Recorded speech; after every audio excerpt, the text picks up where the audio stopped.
hypnotized by the sounds I'm breathing in. Hold tight, hold tight.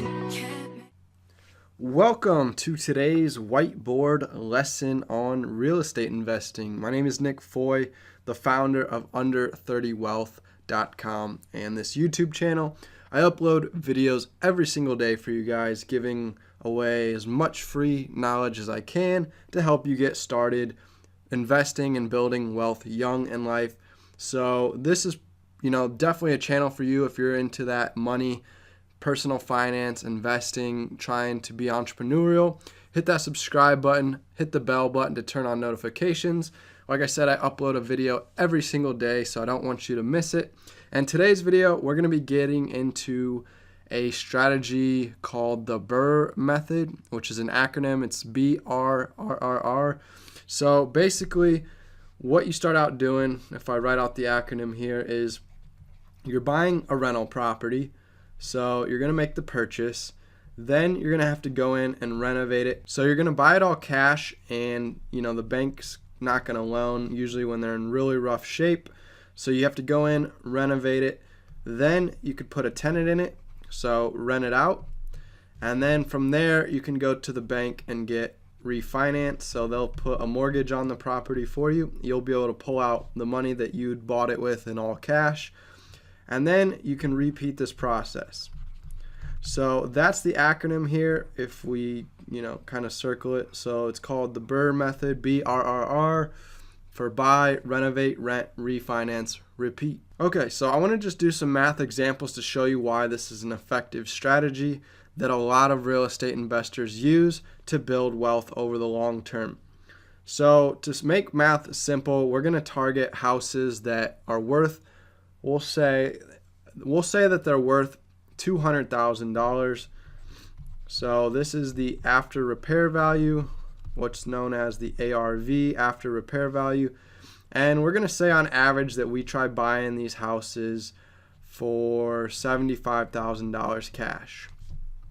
So that's our purchase price, right? So that leaves us a potential spread of $125,000 to go towards, renovations, all the holding costs, property taxes, insurance. So after we subtract all that out, there's going to be some profit in the deal afterwards. And then we're going to go ahead and say that if it's a $200,000 house, there's what's known as the 1% rule or the 2% rule. This basically states that you try to rent out a property for 1% or 2% of the house's value as your monthly rent. So if we take a $200,000 house, multiply it by 1%, we're looking at rent of about $2,000 per month. So that would be how much we would try to charge for rent. And this rule of thumb, between 1 to 2%, is trying to safeguard you against all the rental expenses that you're going to face. So then if you subtract property taxes, insurance, maintenance and repairs, maybe some utility costs, after all those expenses, you want to still have some positive cash flow left over that goes into your pocket each week and into your bank account. So by setting the bar, at 1 to 2%, this should be enough rental income to cover all your expenses. But it's just a rule of thumb, so you can't rely on it. You still have to look around in your market and see, okay, what are typically these $200,000 houses renting for, and try to figure out what rents are locally. And that's really how you're going to determine how much you can rent for. You might be able to get more. In your market, you might be able to get $2,400. Or if you're in another market, you might only be able to get $1,800. All right, so now that we know we bought the house that's worth $200,000, we got it for, remember, $75,000, and we got it in cash. So this we said was the ARV. This is what we invested cash out of our pocket. So let's say that then we renovate it and we stick $30,000 of renovation cash into it. So again, this is money coming out of your pocket to renovate the whole place. And then let's say during the renovations, you've got property taxes and insurance. So let's say it took us 6 months to do, renovations. So if property taxes, we'll call this PT, let's say on the $200,000 house, those are $2,500 a year. And then insurance, we'll give it, $1,500 a year. So right there, you're looking at about $4,000 a year for both those. So 6 months, you paid about $2,000 towards all those expenses, property taxes and insurance. So we've covered our holding costs, we've covered our renovations, we covered the purchase price. So this is our all-in, how much profit we have before selling. So if we add all this together, that's $105,000 plus 2 is $107,000. So when we subtract $107,000 off $200,000, we've got about $93,000 in potential profit here on this deal. So now if we were to flip it, instead of holding it as a rental property, you're going to incur, real estate commissions, which are 6% typically. So that's $12,000 you're going to pay towards commissions. Then you might have another $3,000 you're going to pay in closing costs. So you're looking at maybe $15,000 coming off this for closing costs and real estate commissions. So that might leave you with $78,000 of profit. So when it's all said and done, this property is going to net you $78,000 in profit. And then next we're going to look at how much money we're going to earn each year on the rental side of it, holding on to it as a rental property. All right, so now we know that we've got built-in equity of about $78,000. So if we were to flip it, we could pull out that $78,000. That's how much we'd end up profiting after the sale. But instead, we're just going to refinance, put the property on a mortgage, and that's how we're going to get this money out so that we can use it to go buy our next investment property. So let's say, rental income for this $200,000 property, maybe it's $1,800 a month. And then, like we said, property taxes. So let's go ahead and do a calculator real quick to convert this to annual numbers. So $1,800 a month times 12. We're looking at about $21,600 a year in rent. So I'll put that off to the side here, $21,600. So back to property taxes, insurance. And then you're going to have maintenance and repairs. So this is all your expenses, to go fix if, a window breaks or the stove stops working, or maybe you've got lawn care. You've got to pay someone to mow the lawns, to remove the snow. So all the maintenance expenses. And then you might have some utilities. So if you're paying the water bill on the property and your tenants, they're paying the gas and electric, you're still going to be responsible for paying some of the utilities. So the rest of them you're going to build into that rent you're charging. So property taxes on a $200,000 house, those might be $2,500 a year. Could be more, could be less. Every state is different. Insurance, earlier we said, is going to be about $1,500 a year. Again, this could vary. Maintenance and repairs, it's good to budget, maybe $500 a year towards that. It could be more, could be less, again, depending on what kind of services you're hiring to maintain the property. If you've got property manager, that could add on more money. But if you're managing it yourself, then you're probably just looking at, $500 should be pretty good, because you'll probably go over there and mow the lawns. You'll probably go over there and shovel the driveway. And then it's just a matter of, making minor fixes to things that might break, lights, appliances, things like that. So budgeting $500 a year is pretty reasonable. And then utilities is hard to estimate, but again, you could budget maybe $500 a year towards utility bills, depending on how you set up your lease. If you've got the tenant paying all utilities, even the water and sewage and trash pickup utilities, then, you might not have this expense, but we're going to be real conservative here.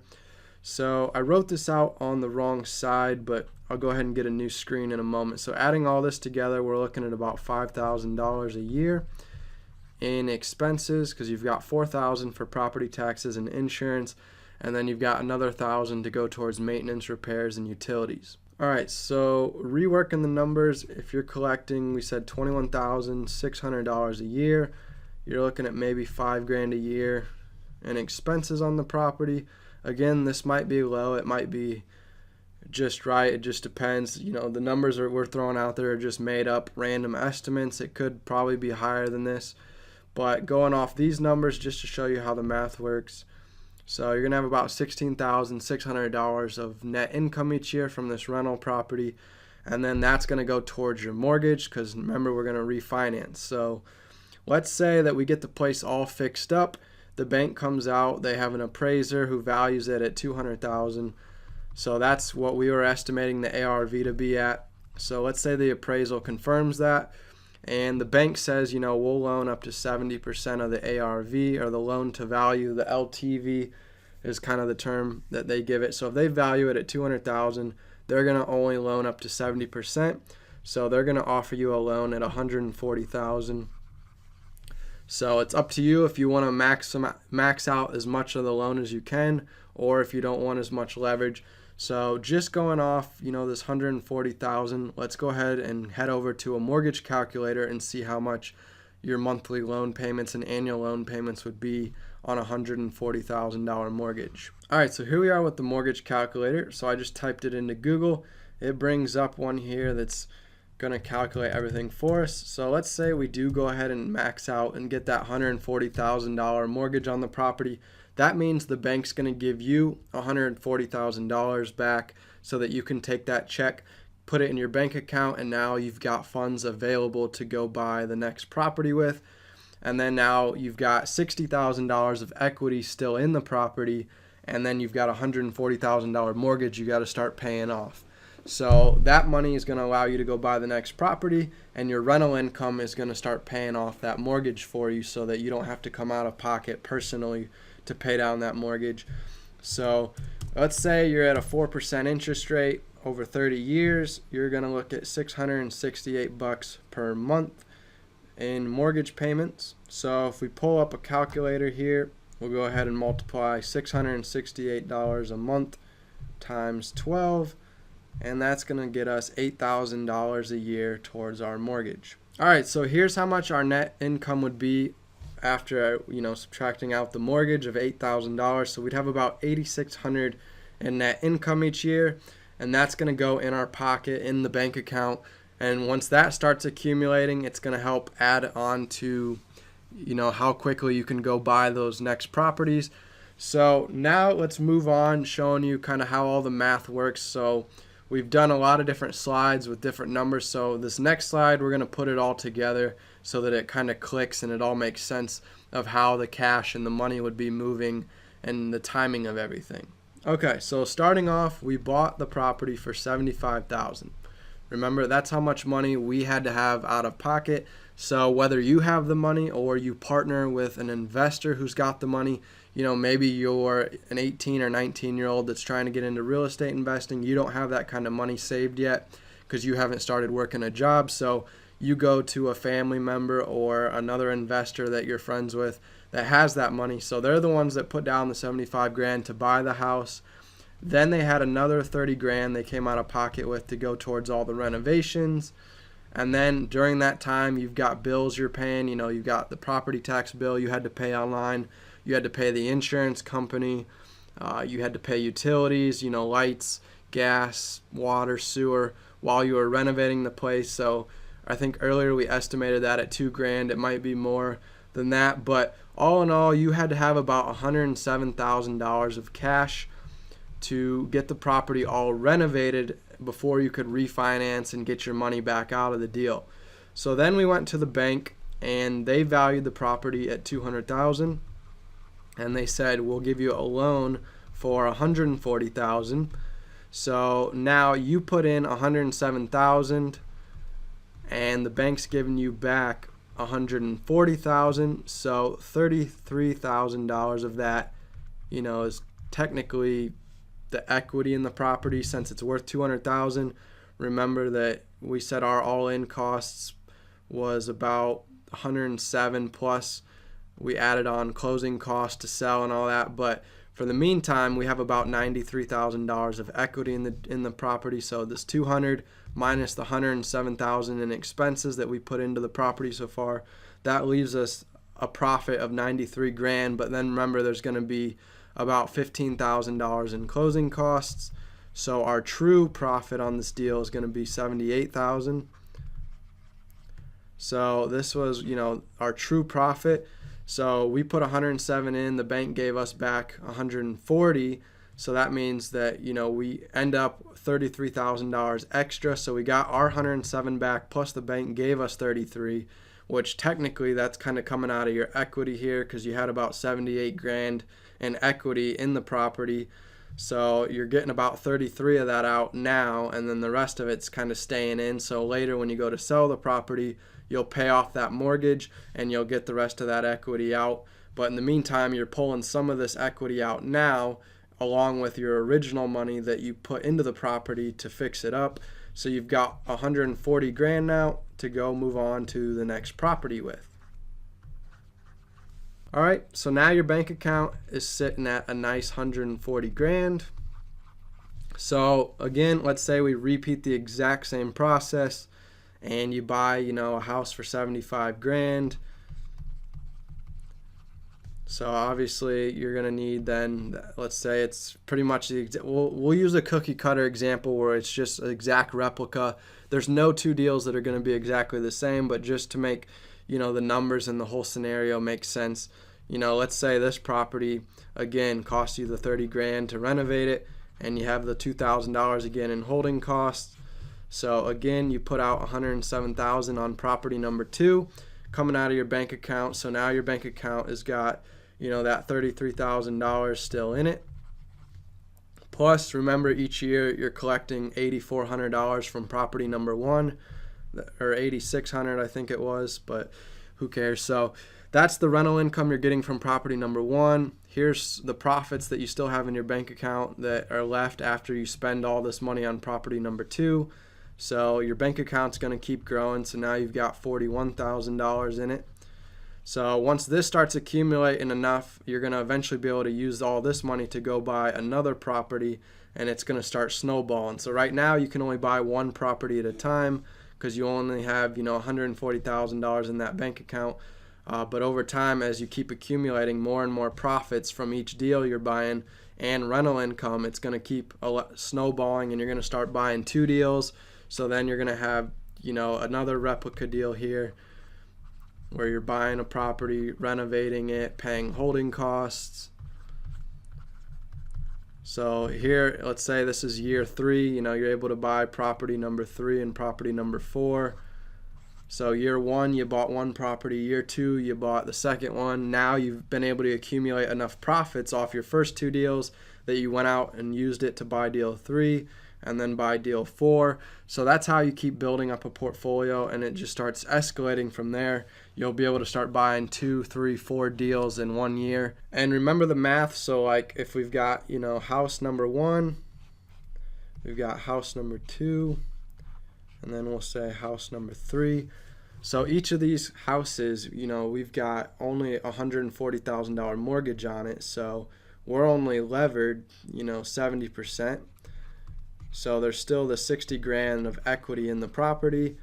Plus each year, that rental income is going to be paying down the mortgage. So you're going to build some additional equity every year from, paying down the mortgage from that rental income. So over time, your equity is going to grow, and your percent leverage is going to go down. So eventually it's going to hit 60%, then it's going to hit 50%, and so on until that mortgage gets paid off, and you've got, $200,000 of equity in the property 15 or 30 years from now if you hold on to the rental that entire time.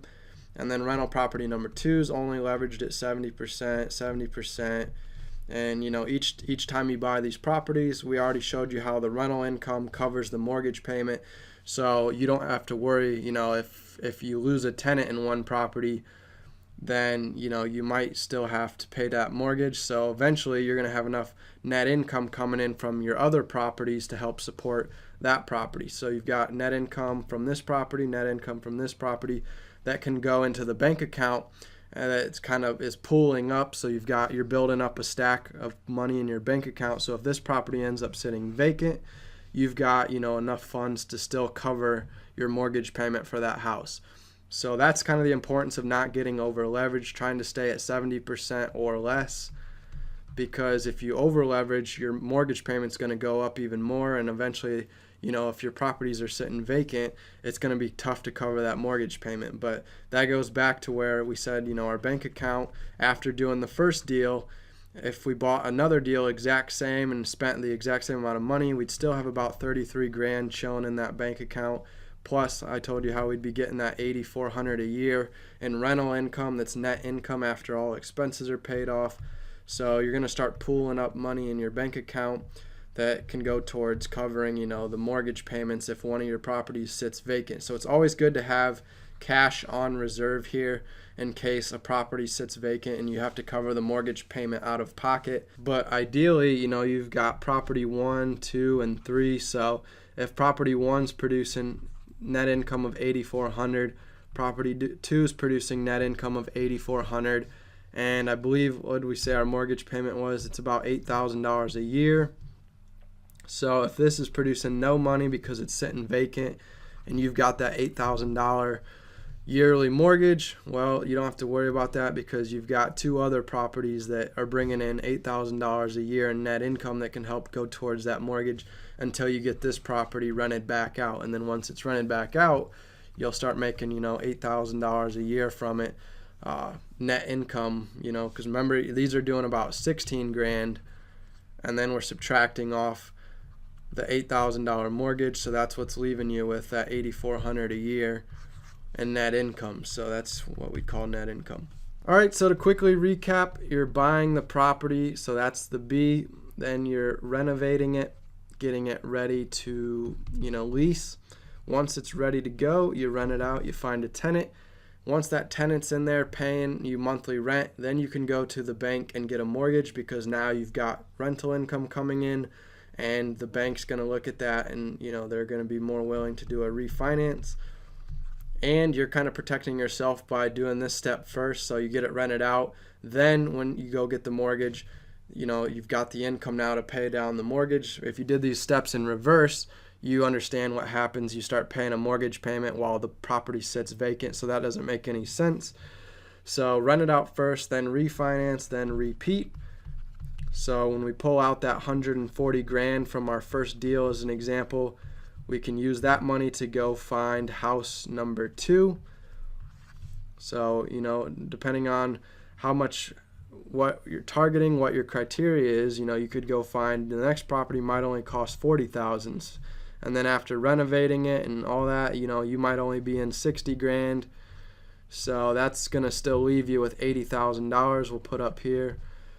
So now you can go get, property number 3. That might cost you $50K. You put $20K into it, $5K in holding costs. That's only $75K.